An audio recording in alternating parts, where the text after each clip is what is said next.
Hey folks, Josh here with Finning Canada. Today we're on site with a Cat 302 2-ton excavator. A little muddy, but it's all part of the fun. This right here, one of my favorite machines. Few reasons for that. This machine, as it's set up right now, weighs right around 5,000 pounds. That means it's half-ton towable. Or if you are having to put a skid steer on the trailer as well, you got a lot of space and a lot of weight to work with. These machines come standard with a thumb, a leveling blade, 36-inch bucket, and 12-inch dig bucket as well. This is a 21 horsepower machine, 1.1 liter engine in it, and personal favorite of mine, we're going to jump in the cab and show you why. 3 points of contact. Up we go. So, few of the reasons that I love this cab. First and foremost, stick steer mode. You hit this button, left-hand joystick, yellow button, comes up on your screen, you give it the green light, and you can walk the machine around using only your left-hand joystick, the stick steer function.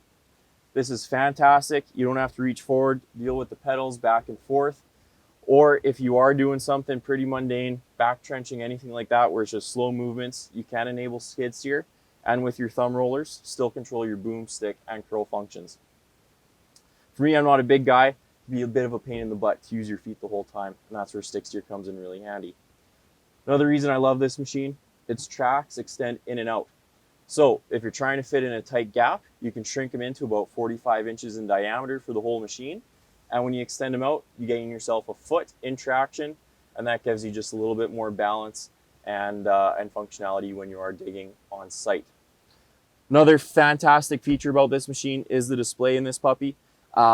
This display really does control all your functions. Everything you need to do with the machine is all done on here. Everything from your hydraulic quick coupler to your radio, your climate control. You can set your implement functions to match up. So if you got a thumb on there, you set the hydraulics for that.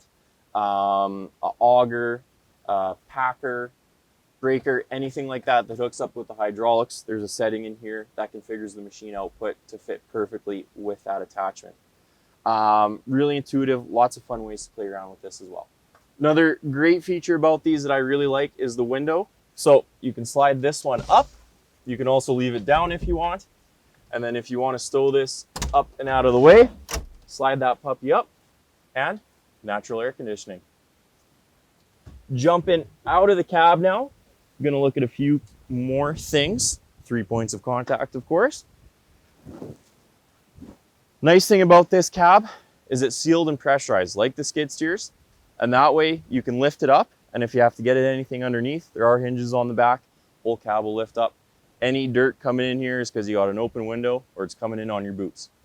Right here we do have a battery isolation, so if you are leaving your machine on site over the weekend, parking it for a few days, turn that master switch off, throw a padlock in there, and that way if someone is going to steal it, at least they got to work hard for it.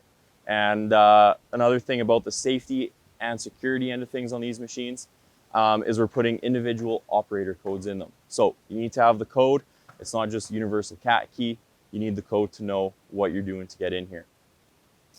Service and kind of your basic maintenance on these machines is pretty straightforward. Everything's located at the back. All your engine compartments and side doors do lock. Over on this side, really easy to get at everything. You have your fuel water separator and your oil filter here. You also have your sight gauge for your hydraulics. If you have to do anything with your hydraulics, it is on this left-hand panel. You can also see your coolant level on this side and check your oil level.